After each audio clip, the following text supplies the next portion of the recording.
2026 में Pakistani drama industry ने कुछ ऐसा किया जिसके बारे में ऑनेस्टली पहले सोचा नहीं था। और मैं ये इसलिए नहीं कह रहा कि हाइप बनाना है, मैं इसलिए कह रहा हूं क्योंकि जो ड्रामास इस साल आए, जो खत्म हुए, जो लोग देख के चुप हो गए आंखें पूछते हुए, वो ड्रामास जेन्युइनली अलग थे। आज ड्रामोग्राफी पे मैं तुम्हारे सामने वो 8 ड्रामास रखूंगा जो 2026 में खत्म हुए, जिन्होंने टीआरपी और दिल दोनों तोड़ा। और ये लिस्ट मैं सीधा नंबर 8 से शुरू करूंगा, जो मेरी नजर में इस साल का सबसे पावरफुल रिसेंटली एंडेड ड्रामा है। तो सब्सक्राइब करो ड्रामोग्राफी को, कमेंट करो अपना फेवरेट और चलो सीधा शुरू करते हैं। नंबर 8 पे है मुआम्मा। और यार इस ड्रामा का नाम ही इसका डिस्क्रिप्शन है, मुआम्मा, राज, वो चीज जो समझ में नहीं आती लेकिन छोड़ती नहीं।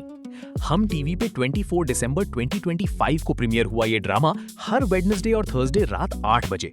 और जो चीज इसको बाकी सबसे अलग करती है वो ये है कि ये पाकिस्तानी टीवी का सिर्फ पहला साइकोलॉजिकल थ्रिलर था जो जेन्युइनली थ्रिलर था, सिर्फ नाम का नहीं। सबा कमर ने जहान आरा का रोल प्ले किया, एक ऐसी औरत जो ऊपर से खूबसूरत, सोफिस्टिकेटेड और कंपोज्ड है, लेकिन अंदर से कुछ ऐसा छुपा के बैठा है जो धीरे धीरे सामने आता है। IMDb पे इस ड्रामा की रेटिंग 8.8 है। ये नंबर यूं ही नहीं आया। व्यूअर्स ने खुद कहा कि ये वो ड्रामा है जो रात को सोने नहीं देता, क्योंकि तुम सोचते रहते हो कि आखिर जहानारा चाहती क्या है। उस्मान मुख्तार और अली अंसारी के रोल्स भी कमाल के थे, लेकिन इस ड्रामा में एक बार सबा कमर स्क्रीन पे आती है ना, बाकी सब बैकग्राउंड बन जाता है। मैं पर्सनली कहना चाहती हूँ कि इस ड्रामा ने पाकिस्तानी ड्रामा इंडस्ट्री को प्रूव किया कि हम सस्पेंस और साइकोलॉजिकल डेप्थ भी लिख सकते हैं, और खाली रोना धोना ही नहीं होता हमारे पास। नंबर 7 पे है शरपसंद। ARY डिजिटल पे 8 अक्टूबर 2025 को शुरू हुआ। हर वेंसडे और थर्सडे रात 8 बजे आया घर घर में। और जब मैंने पहली बार इस ड्रामा की कास्ट सुनी थी तो सच में एक सेकंड के लिए रुक गई थी। नोमान इजाज, हिरा मानी, अफ़ान वहीद और हरीम फारूक, ये 4 नाम एक साथ? यार ये तो ऑलरेडी एक इवेंट था। IMDb पे 7.2 की रेटिंग है इस ड्रामा की, लेकिन जो चीज रेटिंग से ज्यादा मैटर करती है वो ये थी कि नोमान इजाज ने इस ड्रामा में जो विलन प्ले किया ना, एक रिव्यूअर ने लिटरली लिखा कि ये Daniel Day Lewis level performance है। अभी मैं इतना तो नहीं जानती, लेकिन इतना जरूर कहना चाहूंगी कि नोमान इजाज जब भी विलन बनता है तो अलग ही चीज होता है। वो तुम पे क्रीप करता है, तुम जानते हो वो बुरा है, लेकिन उससे नजर हटा के देखना मुश्किल लगता है। स्टोरी में मैनिपुलेशन, फैमिली पॉलिटिक्स और वो डार्क सोशल अंडरबेली थी जो हम नॉर्मली ड्रामास में इतने ऑनेस्टली नहीं देखते। अफ़ान वहीद और हिरा मानी की पेयरिंग पहले 2 बोल में हिट रही थी, यहाँ भी उनकी केमिस्ट्री ने काम किया, लेकिन ऑनेस्टली इस ड्रामा में नोमान इजाज ने सबको पीछे छोड़ दिया।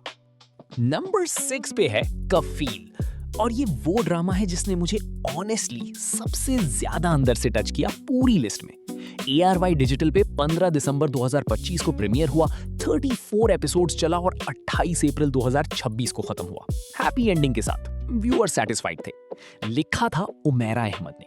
और यार जब उमैरा अहमद लिखती है ना, तो तुम पहले से जानते हो कि ये सिर्फ एंटरटेनमेंट नहीं होगी, ये कुछ महसूस कराएगी। कास्ट में सनम सईद और इमाद इरफानी थे, दोनों एक्टर्स जिनकी on screen presence genuinely strong है, और दोनों ने मिलकर एक ऐसी कहानी बयान की जो गिल्ट, जिम्मेदारी और रिडेम्पशन के बारे में थी। कफील बेसिकली वो इंसान होता है जो किसी का बोझ उठाता है, चाहे वो बोझ डिजर्व करे या नहीं। और ये मॉरल डिलेमा, क्या हम हमेशा जिम्मेदार होते हैं उनके लिए जो हमसे कनेक्ट हैं, ये चीज ड्रामा खत्म होने के बाद भी दिमाग में चलती रहती थी। सनम सईद ने यहाँ अपना बेस्ट दिया है, वो वाली एक्टिंग जो फोर्स्ड नहीं लगती, जो सीधा फील होती है। नंबर 5 पे है मुसाफत। हम टीवी पे 25 मार्च 2026 को प्रीमियर हुआ, हर मंडे से फ्राइडे रात 9 बजे। और इस ड्रामा ने एक चीज प्रूव की कि मोहसिन अब्बास हैदर सिर्फ सिंगर नहीं है, ये बंदा सीरियसली एक्ट कर सकता है। लीड रोल में उसामा था उनका, एक ऐसा आदमी जो इमोशनली बहुत कुछ कैरी कर रहा है लेकिन बाहर से नॉर्मल दिखने की कोशिश करता है। यार ये जो ड्यूअलिटी होती है ना इंसान में, अंदर कुछ और बाहर कुछ और, इसको स्क्रीन पे ऑनेस्टली दिखाना बहुत मुश्किल होता है। मुसाफत ने ये किया। स्टोरी में रोमांस था, फैमिली डायनामिक्स थे, लाइफ स्ट्रगल्स थे, सिंपल एलिमेंट्स, लेकिन एग्जीक्यूशन अच्छी थी। ड्रामा डेली था, प्राइम टाइम था, और ऑडियंस ने इसको कंसिस्टेंटली फॉलो किया। पर्सनली मुझे इस ड्रामा में जो चीज अच्छी लगी वो ये थी कि ये ओवरटली ड्रामेटिक नहीं था, चीजें स्लोली, नेचुरली अनफोल्ड होती थी, जैसे रियल लाइफ में होता है। और आजकल जब हर ड्रामा में ओवर द टॉप ट्विस्ट्स होते हैं, ये रिस्ट्रेंट फ्रेश लगता है। नंबर 4 पे है रंग दे। जियो एंटरटेनमेंट पे 24 मार्च 2026 को शुरू हुआ। डेली रात 9 बजे आया और जो चीज इसको लिस्ट में इस जगह ले आती है वो है इसकी mother daughter relationship. Sabina Farooq और शाहजाद शेख लीड में थे, समीना अहमद, हिना बयात और सुनीता मार्शल सपोर्टिंग में। यार ये कास्ट देख के पहले से अंदाजा हो जाता है कि क्वालिटी होगी। ओएसटी जावेद बशीर ने गाया और जावेद बशीर का नाम सुनो तो पहले से दिल में कुछ होता है, वो बंदा कुछ अलग ही इमोशन भर देता है गाने में। ड्रामा दुआ की कहानी थी, एक लड़की और उसकी माँ, बिट्रियल, स्ट्रगल, मोहब्बत और फिर वापस खुद को जमाने के सामने खड़ा करना। ये वो टॉपिक है जिसे पाकिस्तानी ड्रामास ने पहले भी छुआ है, लेकिन रंग देने इसको एक नई पर्सपेक्टिव से हैंडल किया। सबीना फारूक की एक्टिंग जेन्युइनली अंडररेटेड है मेरी नजर में। वो स्क्रीन पे इतना नेचुरली एग्जिस्ट करती हैं कि तुम्हें याद ही नहीं रहता कि तुम ड्रामा देख रहे हो। नंबर 3 पे है विसाले इश्क। ग्रीन टीवी एंटरटेनमेंट पे 8 अक्टूबर 2025 को प्रीमियर हुआ, हर मंडे से फ्राइडे रात 9 बजे। फहद शेख और हिबा अजीज लीड में, हारून शाहिद विलन या अपोजिंग फोर्स में। और इस ड्रामा ने एक चीज जेन्युइनली करके दिखाई जो बहुत मुश्किल है, मोहब्बत को बिलीवेबल बनाना। सुनो यार, लव स्टोरीज पाकिस्तानी ड्रामास में बहुत होती हैं, लेकिन जितनी लीड पेयर की chemistry actually on screen feel होती है वो रेयर है। फहद शेख और हिबा अजीज के बीच जो डायनामिक था वो स्क्रीन पे अलाइव लगता था, फोर्स नहीं, रिहर्स नहीं, नेचुरल। स्टोरी में लव, डेस्टिनी और वो सब चैलेंजेस थे जो एक कॉमन इंसान के लिए एक मुश्किल रास्ते में आते हैं। ड्रामा सिंपल था लेकिन इमोशनली इफेक्टिव था, और कभी-कभी सिंपलिसिटी ही सबसे बड़ी ताकत होती है। इस ड्रामा का जो विजुअल फील था, शाहिद यूनिस की डायरेक्शन ने इसको एक अलग ही पॉलिश दी थी। नंबर 2 पे है सारा आपी। जियो एंटरटेनमेंट पे 15 फरवरी 2026 को प्रीमियर हुआ। सवेरा नदीम, समी खान, अदील चौधरी और सिद्रा नियाजी। यार ये कास्ट सुन के पहले ही लगता है कि कुछ सॉलिड होगा। सवेरा नदीम ने जब भी कोई स्ट्रॉन्ग फीमेल कैरेक्टर प्ले किया है वो सिंपली तो है ही, लेकिन सारा आपी में उनका रोल कुछ और था। एक बड़ी बहन जो अपनी पूरी लाइफ अपने भाई बहनों के लिए लगा देती है, उन्हें संभालती है, उनके लिए खुद को पीछे रख देती है, और फिर जब वो मैच्योर हो जाते हैं तो उन्हें ये कंट्रोलिंग लगती है।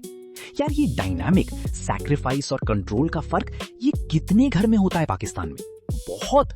और इस ड्रामा ने इसको इतनी सेंसिटिविटी से हैंडल किया कि तुम सारा पे गुस्सा भी नहीं कर सकते और हाँ भी नहीं बोल सकते कि वो सही है। वो ग्रे एरिया, वो ह्यूमन एम्बिग्यूटी, यही चीज इस ड्रामा को जेन्युइनली ग्रेट बनाती है। सेवन स्काई एंटरटेनमेंट की प्रोडक्शन क्वालिटी भी कमाल थी, जैसे एक्सपेक्ट की जाती है उनसे। और नंबर 1 पे है मफाद परस्त। जियो टीवी पे 24 नवंबर 2025 को प्रीमियर हुआ, हर मंडे से थर्सडे रात 9 बजे। नाजिश जहांगीर, उसामा ताहिर, आयशा राजपूत और जान रैम्बो और सेवन स्काई एंटरटेनमेंट का बैनर अब्दुल्ला काडवानी और असद कुरैशी ने प्रोड्यूस किया। और जो लोग पाकिस्तानी ड्रामास फॉलो करते हैं वो जानते हैं कि ये नाम क्वालिटी गारंटी करता है। इस ड्रामा ने जो किया वो ये था कि सेल्फिशनेस को, मफाद परस्ती को इतनी ऑनेस्टली और इतनी पेनफुली दिखाया कि तुम स्क्रीन से नजर नहीं हटा सकते थे। ये वो ड्रामास में से था जहां विलन क्लियरली डिफाइन नहीं होता, बल्कि हर कैरेक्टर में थोड़ी थोड़ी सेल्फिशनेस है, थोड़ा थोड़ा अपना फायदा देखना है, और ये रियलिस्टिक है, ये जिंदगी के करीब है।